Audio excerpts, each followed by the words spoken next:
His wife said, "You are not worthy to touch me, your kiss makes me sick." He replied, "You are not worthy to be my wife. You are not worthy to touch me, Jonathan. Your kiss makes me sick." Those were the devastating words Madeleine Hale said to her husband in front of 200 guests, just before calling her wealthy lover to the stage. She had no idea that the man she had just humiliated had already designed one of the most calculated revenge traps in marriage history. What happened next will make you question everything you think you know about marriage, love, betrayal, and revenge. Viewers, what would you do if your wife called you unworthy to touch her in front of your guests? Share your thoughts in the comments. The ballroom smelled of roses and expensive wine. The chandeliers burned white light across a sea of faces dressed in silk, suits, and success. Waiters glided through the crowd, refilling glasses and whispering, "Happy birthday, Mrs. Hale." At the center of it all, Madeleine stood on a small golden stage, the shimmer of her gown catching every flash from the photographers she'd hired. She smiled wide, that pageant-perfect kind of smile that never reached her eyes. Jonathan stood beside the cake, hands clasped, eyes on her. He'd spent 3 weeks planning this night. Every petal, every wine bottle, every plate of food was paid for with his last liquid savings. She didn't know that part. He wanted her to feel celebrated, not pitied. The MC adjusted the microphone. "Ladies and gentlemen, a moment for the man who made tonight possible, Mr. Jonathan Hale." Polite applause followed. Jonathan stepped forward, buttoned his jacket, and took the mic. His voice carried a steady calm. "To my wife, Madeleine, the best decision I ever made. No matter what life threw our way, I never once stopped believing you were the reason I woke up every day." The room clapped again. Madeleine looked up, smiled faintly, and sipped her wine. Jonathan walked toward her, a bouquet of white tulips in hand, her favorite. "Happy birthday," he said softly, reaching out to kiss her cheek. Madeleine took one step back. The movement drew eyes from every table. Then she said it, clear, sharp, deliberate, her voice echoing through the ballroom. "You are not worthy to touch me." The mic was still live. The words bounced off the chandeliers and landed hard in the silence. Jonathan blinked. "What?" Her face didn't soften. "Your kiss makes me sick." Gasps rippled through the guests. The jazz band stopped mid-note. The room froze, forks halfway to mouths, glasses suspended mid-air.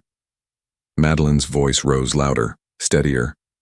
"You think just because you worked your ass off with your friend to organize this night, it changes who you are? It doesn't. You're broke, Jonathan. Pathetic. I deserve a better life." Someone near the bar coughed. No one else moved. Madeleine lifted her chin toward the crowd. "And since everyone's watching, let's be honest about what better looks like." Her eyes searched the audience. Then she smiled. "Evan, baby, come up here." A tall man in a navy suit pushed back his chair and stood. His watch gleamed under the chandelier as he made his way to the stage. The whisper spread like fire. He joined her under the lights, one hand sliding naturally around her waist. The sight was clean, confident, and cruel. Madeleine tilted her head toward Jonathan, her tone calm but venomous. "This man, this is who's worthy to touch me, not someone drowning in debt pretending to be a husband." Jonathan didn't move. His breathing didn't change. He looked at her for a long moment, then at Evan, then at the tulip still in his hand. He laid them carefully on the table beside the cake, straightened his jacket, and said quietly, without looking away, "You're right. You are not worthy to be my wife." He turned and stepped down from the stage. His shoes clicked against the marble floor. Slow, measured, cutting through the hush that followed him to the exit. No one dared speak. The hotel doors closed behind him. The night air hit his face, cold and sharp, carrying the faint echo of laughter that rose again inside. Her laughter, loud and satisfied. He walked to his car, unlocked it, and sat behind the wheel. His reflection stared back from the windshield, still, composed, but empty. Inside, the music started again. The band pretended nothing had happened. The guests raised glasses and murmured their toasts, desperate to keep the illusion alive. Jonathan drove without music, his eyes fixed on the road ahead. The city lights glided over the windshield, flickering across the bruised tulips on the passenger seat. His jaw was tight, his breathing even. Somewhere between Tremont Street and Commonwealth Avenue, the sound of her voice from the ballroom replayed in his head, sharp, polished, cruel. He didn't blink. He just drove. Traffic lights flashed red. He stopped. The silence inside the car was too clean, too perfect. That's when his memory drifted to 3 months ago. Jonathan had come back early from a board meeting. Hale Technologies had just closed another acquisition. He wanted to surprise Madeline with lunch at her favorite spot downtown. He'd parked the Bentley in the driveway and entered quietly, carrying a bouquet of pink peonies. The smell of champagne drifted through the living room. Voices followed, hers and another woman's. He paused by the archway. Madeline's friend Harper was saying, "You're lucky, Maddie. Any woman would kill to have a man like him. Jonathan's one of the few good ones left." Madeline laughed, soft but sharp. "Lucky? I'm not lucky, Harp. I'm strategic." Jonathan froze, her tone careless, almost playful. "Let's be honest. I'm only with him for the money. You think I'd be living in this kind of house if he was poor?" Harper laughed nervously. "You don't mean that." "I do," Madeline said. "If he ever lost it all, I'd be gone before breakfast. I didn't marry him to start over. I married him because he'd already made it." The glass clinked against porcelain. The sound cut through the room like a pin through glass. Jonathan stepped back quietly, setting the flowers on the console table. He didn't breathe until he was outside again. 2 days later, he met Derek at a quiet bar in Back Bay. His best friend poured whiskey into 2 short glasses and waited. Jonathan said it plain, "I overheard her." Derek listened without interruption. When Jonathan finished, he set his glass down and said, "Then you know what to do." Jonathan leaned back. "You're saying I test her?" Derek nodded. "Make it look real. Let her believe you've lost everything. I mean, you need to find out if she truly loves you or your balance sheets." Jonathan's tone stayed calm. "And if she fails?" Derek didn't look away. "Then she'll be free. And so will you." They began that same week. Quiet meetings behind closed doors, wire transfers that left no trace. Derek handled the legal end, liquidation filings, restructuring memos, the paperwork trail that made everything look official. Jonathan authorized every step. The company's liquid assets were routed through temporary offshore holdings disguised as emergency transfers. The headlines started small. Hale Technologies faces cash flow restructuring. Then, insider sources claimed Jonathan Hale under pressure from lenders. Madeline showed him the articles one morning over breakfast. "Is this true?" she asked. Jonathan looked at her, expression unreadable. "It's bad," he said. "We may have to sell." Within days, the villa went under auction. The luxury cars followed. The art on the walls, every canvas, every sculpture, was sold to anonymous bidders. What Madeline didn't know was that every bidder was one of Jonathan's own shell firms, buying everything back in silence. The liquidation was flawless. Even his own board believed it. Every bank account she could see looked empty. When they finally moved to the Oak Ridge house, a smaller 2-bedroom with peeling paint, Jonathan told her the place belonged to Derek, a friend doing them a favor until he recovered. She nodded, kissed him softly, and said she didn't care about money. That night she made dinner and spoke about new beginnings, her voice sweet, her hands steady. For months, she played the part so perfectly that Jonathan almost believed it again. She woke up early, ironed his shirts, kissed him before he left for work at the construction site he'd chosen just to make the story believable. She smiled through it all, the picture of loyalty. Sometimes she'd sit beside him at night, scrolling through photos of their old life, whispering, "We'll get it back." He'd watch her face when she said it, searching for sincerity, finding only calculation hiding behind charm. Still, he told Derek, "I'll end it after her birthday. She stayed. Maybe I was wrong." Derek didn't answer.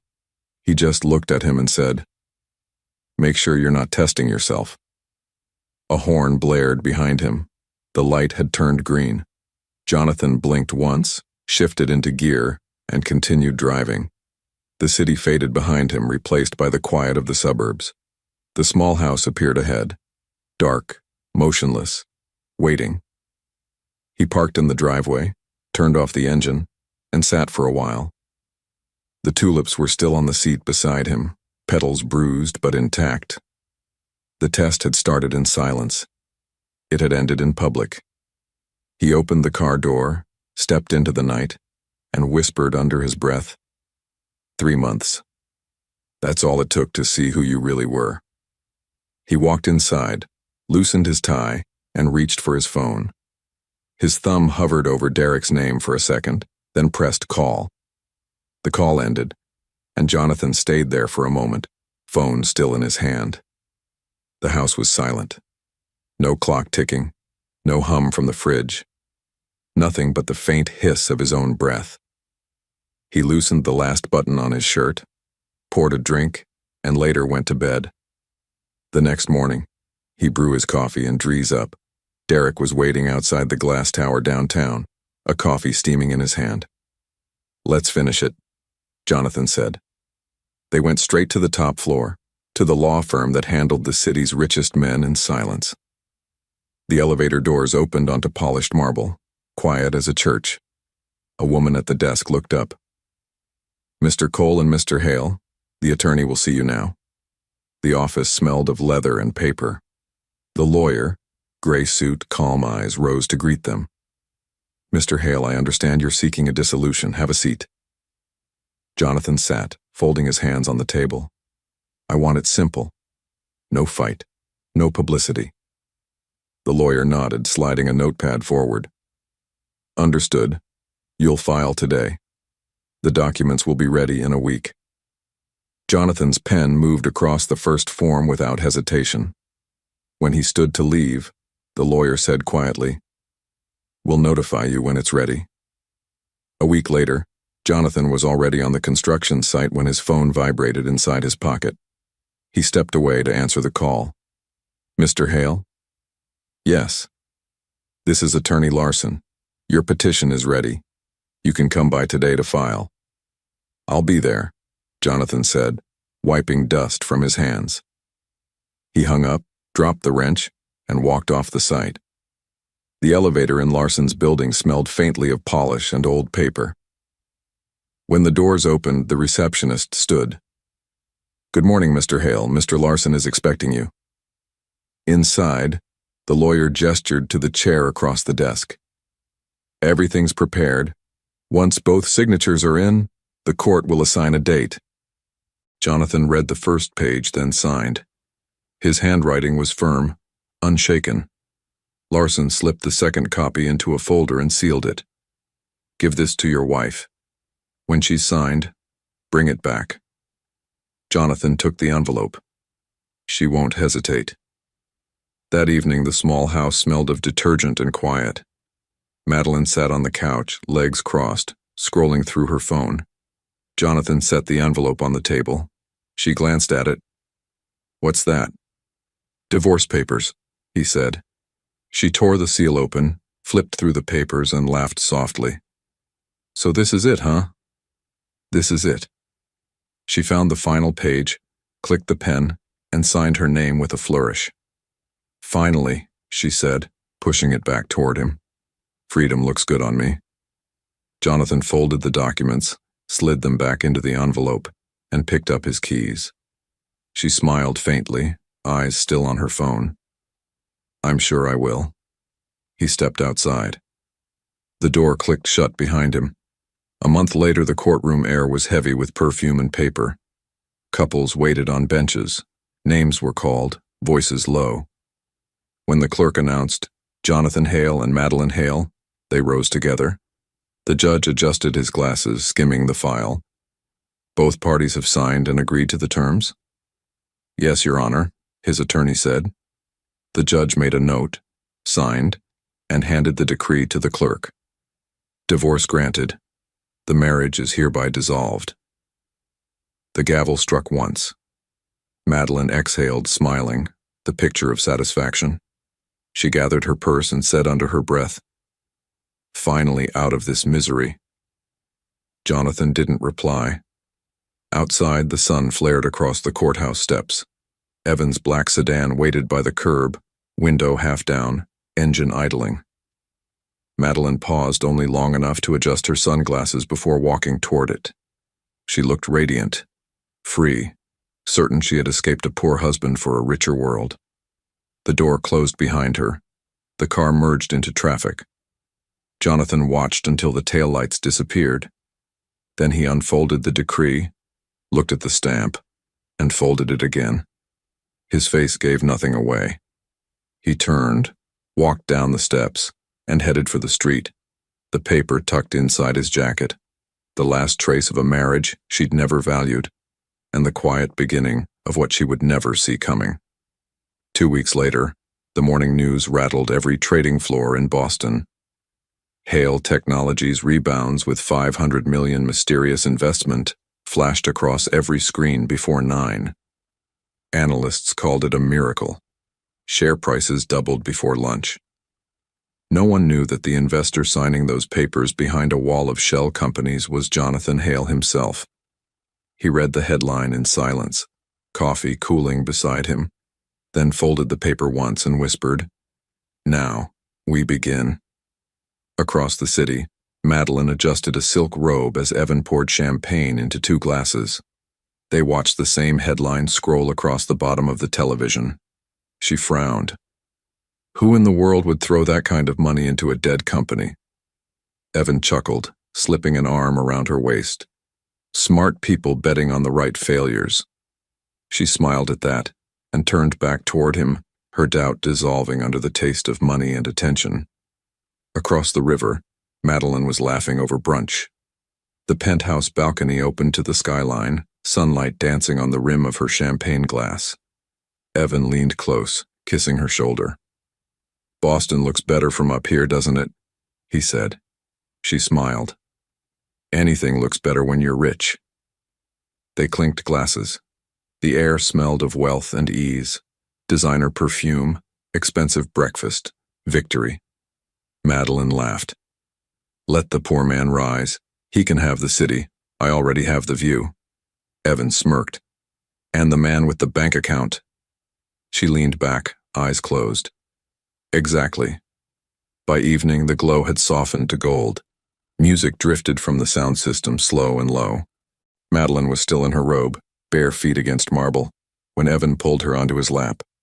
He whispered something against her ear, and she laughed, fingers tracing the collar of his shirt. The elevator chimed. Evan frowned. "I told security no visitors." The door opened before he could move.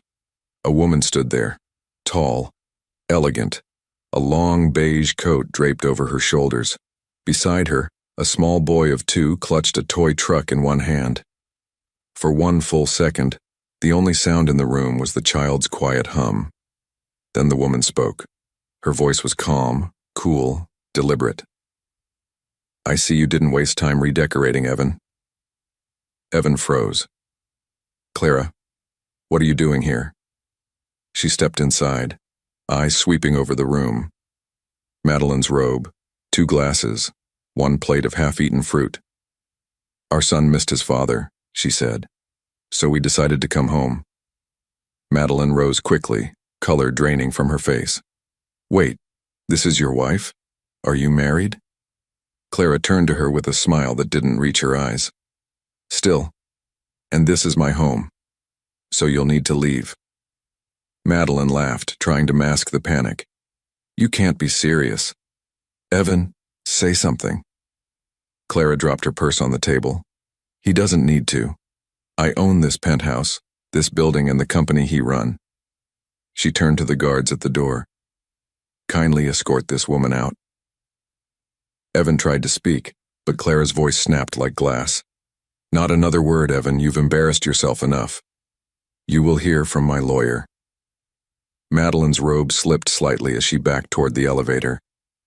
You can't just throw me out. Clara's tone was silk and steel. You walked in on my life uninvited. I'm simply showing you the door. One guard picked up Madeline's purse. Another opened the elevator. The boy tugged at Clara's sleeve. Mommy, who's that lady? Clara knelt, brushing his hair.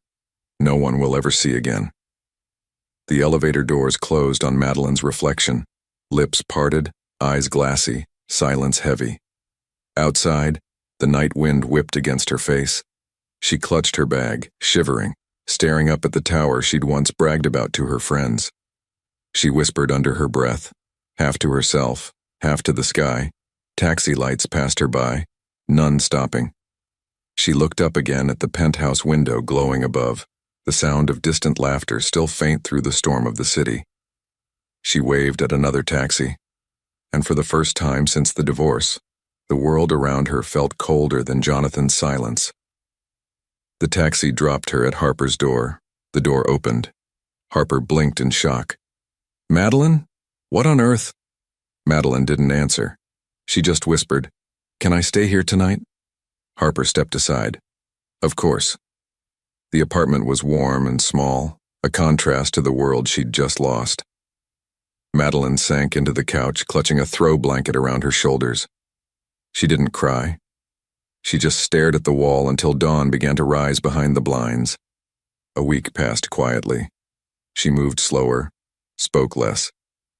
Harper left coffee on the counter each morning, never asking too many questions. By Friday, the money was gone. Harper gently cleared her throat over dinner. Maybe you should find something for now, he said. Madeline nodded. I will. The next morning she applied at a diner 3 blocks away, a small place where no one recognized her face from society columns. The manager looked her over, saw the desperation behind the lipstick, and handed her an apron. Start Monday, he said. The first day nearly broke her. The uniform smelled of detergent and onions. She learned the register, balanced trays, and pretended the grease didn't burn her skin. Every time a customer asked for more sugar or more napkins, she said, of course, as if she'd never known another language. That afternoon, the wall-mounted TV flashed with familiar footage. Jonathan, flanked by executives, shook hands with a senator under the banner. Hale Technologies opens new research center, the return of a visionary. Customers applauded. Madeline stood frozen with a pot of coffee in her hand until the manager barked, Table 4 is waiting. She blinked, forced a smile, and kept pouring. 2 weeks crawled by. Each morning she wiped tables to the sound of his voice on the radio. Each night, she lay awake on Harper's couch, watching headlines scroll across her phone. Jonathan Hale signs new defense contract. Jonathan Hale hosts charity gala. Jonathan Hale among Forbes' top 10 CEOs of the year. The world had moved on. He had moved above it. On the 15th morning, she stared at herself in the diner's restroom mirror. Her reflection looked like someone else. Hair dull, lips cracked, eyes rimmed red. She took a deep breath. I can't live like this, she whispered. By noon, she was standing in front of Hale Technologies. The building towered above her, its glass catching sunlight like a mirror that refused to break. Inside, the receptionist looked up. Do you have an appointment? Madeline gripped her purse. Tell Mr. Hale, his ex-wife is here. The elevator doors opened on the top floor. Jonathan stood by the window, his suit dark against the skyline. He didn't turn when she entered. Her heels clicked softly on the marble. Jonathan, she said, her voice barely a whisper. Please, I just need a moment. He faced her then, calm, composed, eyes unreadable. You have one. I lost everything, she said, words tumbling out. Evan threw me out. His wife. She humiliated me. I'm living on a couch, please. I just want another chance. Her words tumbled. He leaned back, silent. I don't care about money anymore, she said quickly. I just want you. You're all I ever... He cut her off softly. Don't rewrite history, Madeline. You wanted a lifestyle. You have it, just not mine. Tears blurred her mascara. Please. I'll do anything. I can change. Jonathan rose, slow and deliberate, every movement precise.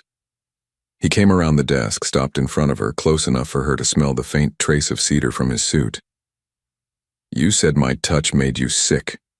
His voice dropped lower. Let's keep you healthy. Her knees wobbled. Jonathan, please don't do this in front of them. He pressed the intercom. Security. 2 guards stepped in, waiting. Madeline's voice broke. I'm begging you. Jonathan's expression didn't flicker. Begging suits you. Keep practicing. The guards lifted her gently by the arms. Her sobs echoed down the hallway as the doors shut. Jonathan stood by the window again, the skyline glittering beneath him. Viewers, do you think Madeline deserves a second chance with Jonathan? Drop your thoughts in the comments and don't forget to like and subscribe for more interesting and true-to-life stories.